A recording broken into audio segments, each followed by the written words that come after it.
Welcome to the Deep Dive. Today, we're really digging into a single life story, but it's an incredibly dense one. That's right. We're looking at Dolores Price. Her journey is this intricate map of family secrets, deep trauma, and ultimately a really hard-won kind of self-acceptance. Yeah, and our mission here for you listening is to try and pull out some profound insights from how she not only survived, but managed this incredible transformation. It's crucial because, her story doesn't just describe trauma. It really shows the psychological structures people build, sometimes really bizarre ones, when facing overwhelming truth or emotional chaos. Survival meant creating a whole separate reality sometimes. Okay, so let's start at the beginning, the foundations of that chaos. It really kicks off with her family, specifically her father. Right, his whole identity seems to shift. He stops being just a painter and becomes his general manager for Masako Properties. And there are these immediate, very specific symbols of that change. He repaints his pickup truck peach, Mrs. Mazako's color. And he gets that television set as a gift from her. Hmm. That TV isn't just the thing, it's the arrival of an external force right into the home. Yeah, and once it's there, you see the family dynamic just instantly sour. Totally. The father, he stops really interacting with the family and starts performing at the TV, exercising during game shows like the $64,000 question, yelling answers. Slaring at the losers on screen. Exactly, and shouting awful things like, "Jew boy" at the champion. The TV becomes his focus, replacing connection. And meanwhile, the mother is just absorbing all this stress. You see the early signs, right? The constant need for Mellow-Slex for her nervous stomach. And then that really pivotal, confusing moment when she goes to the hospital, they're told it's just female trouble. But she loses the baby, Anthony Jr., and she's gone for 2 weeks. It creates this huge, unspoken grief, a void, really. A massive void, and that void just gets filled with more destruction, ultimately. The final break, the catalyst for the divorce, is just deeply humiliating for everyone. The father gets fired by Mrs. Mazako herself. Yeah, because he was having an affair with one of her tenants. So he just packs up and moves to New Jersey. And this leads to that detail that just breaks your heart, encapsulates the whole feeling of betrayal for Dolores. She asks her mother. Why would he put in a brand new pool if he was leaving? Right. The pool. Paid for, with money tied to the very woman involved in his affair, his boss. It's this symbol of a future he'd already decided to abandon. It forces Dolores, even as a child, to grapple with this devastating idea. The people closest to you can be planning their escape while pretending to build something with you. That collapse of trust, it just sets the stage for everything that follows. The ways Dolores starts to cope, they become quite extreme. Desperate, really. You see the anger finding these small outlets first, like burning the Betsy McCall paper doll with the gas jet at Mrs. Mazako's house. It seems small, but it's significant, right? Displacing that huge, unmanageable anger onto something she can control, something she could destroy. And that internal pressure, that turmoil, it eventually leads to the spite incident. The neighbor, Jack Spate. He was a DJ. His wife, Rita, was pregnant at the time. Yes. And he uses manipulation, then assaults Dolores in his car near the animal shelter, which adds another layer of kind of discarded vulnerability. But the trauma itself is compounded by what happens immediately after, the mother's reaction. Oh, absolutely. The second betrayal, you could call it, we're told she's overwhelmed by regret, which seems to translate into paralysis, or worse. She doesn't tell the father. She actively chooses silence. Tells Dolores they have to pretend it never happened. Instead of confronting it, she tries to manage the symptoms, pays for homebound tutoring, arranges psychiatric sessions. But the core message is silence. The truth is too damaging. And that imposed silence is just crushing. It means Dolores has nowhere to process this except inside herself. Which is why the therapy fails, right? It demands vulnerability. The very thing she's been taught is dangerous. So she forces them to stop. Threatens to kill herself with Drano in her grandma's attic if they continue. That's the moment the internal struggle turns outward into this direct threat of self-destruction. It's terrifying. And that internal war manifests physically, almost immediately. The trauma turns inward, and she starts gaining weight. A lot of weight. Yeah, hitting 257 pounds at her peak. And it's tied to this cycle of eating for comfort, then purging, even fantasizing about using a soup spoon and a pint of Drano. It's incredibly dark. And to cope socially, she just constructs a whole new identity at school. She allows this rumor to spread that both her parents were dead. Which sounds extreme, but... But it's a radical defense mechanism, isn't it? By creating this story of, profound, unshakable grief, She guarantees privacy. No one's going to pry into that. But that isolation, built on secrecy, it can't hold forever. It pushes her towards a breaking point eventually. And that happens at Merton College. Her whole college experience sounds confusing, painful. It culminates in this suicide attempt that's just dripping with symbolism. She travels to Cape Cod. Why? To find and stay with the dead beached whale corpse that was in the news. She later finds out it was a humpback.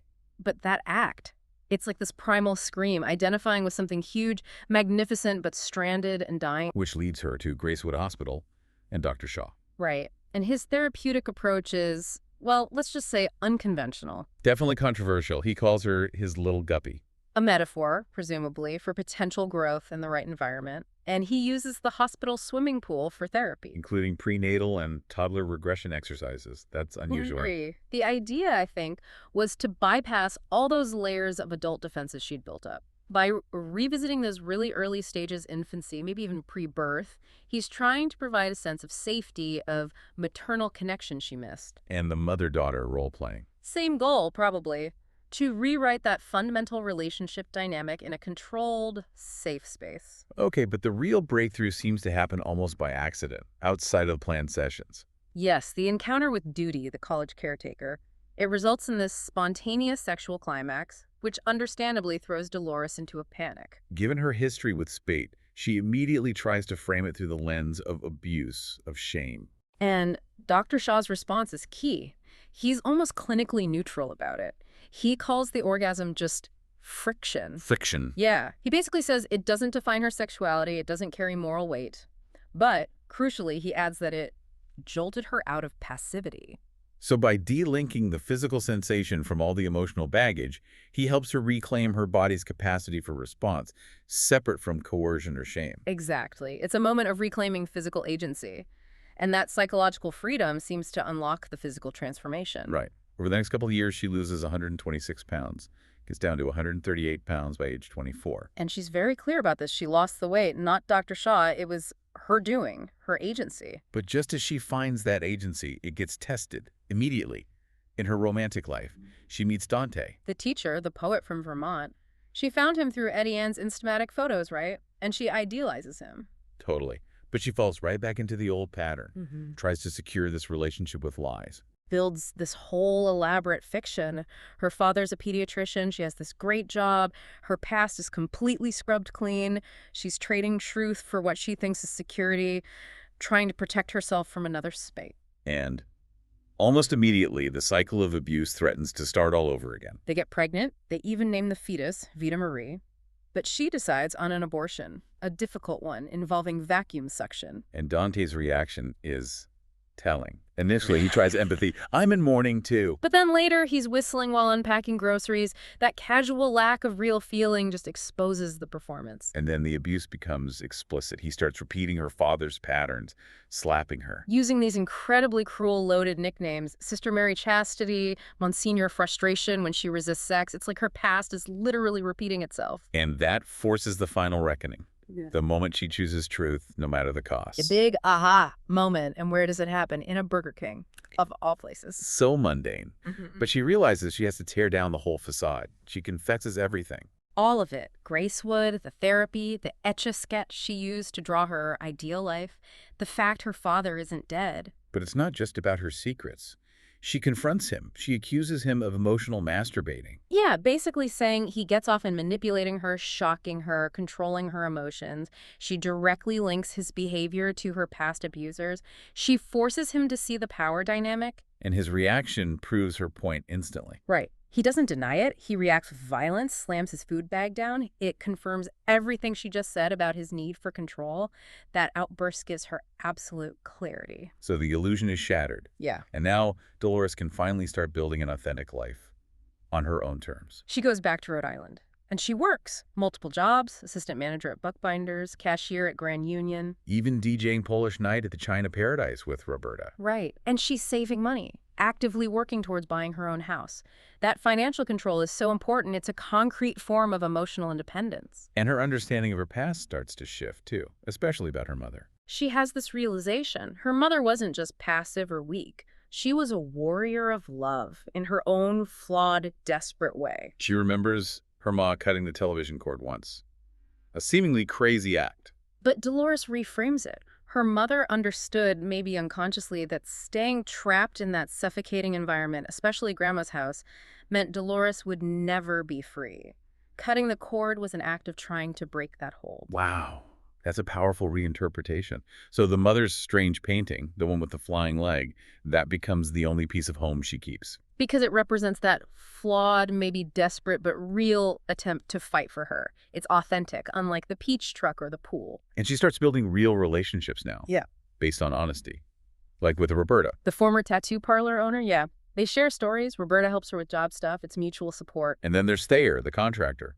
A much more vulnerable, slow-burn connection. A relationship that develops based on who she actually is, not who she's pretending to be. Which brings us to the end, this final, really resonant, symbolic moment. Thayer takes her on a whale watch. And this time, it's not a dead whale on a beach. No, she sees a live humpback whale, the same species as the one on the beach years ago. But this one is alive, powerful. She describes it as swimming and flying both. And then the whale breaches, sprays her with water. She feels christened. It's like a baptism, washing away not the trauma itself, but the shame, the need to hide. It connects back to that beach, but resolves it. She's fully alive, fully present, incorporating the past instead of being drowned by it. Absolutely. And I think the journey of Dolores Price really shows us that genuine self-acceptance isn't about erasing the past or fixing yourself. It's about confronting all the parts, the fat girl, the victim, the liar, all of it. And demanding the right to define your own reality, your own story. She found her power not by becoming someone else, but by fully owning the complex, damaged, resilient person who actually survived. Yeah, the deepest insight, maybe, is that she realized love wasn't about changing herself for someone else. It was about having the courage to reveal her whole history and demand, essentially, look at me, right, scars and all, and accepting that person. It's an incredibly hard path, but ultimately empowering. So the thought we want to leave you with today is this. What parts of your own history, your own self, do you keep hidden away, hoping that by repressing them, you'll somehow be more acceptable, more worthy of love?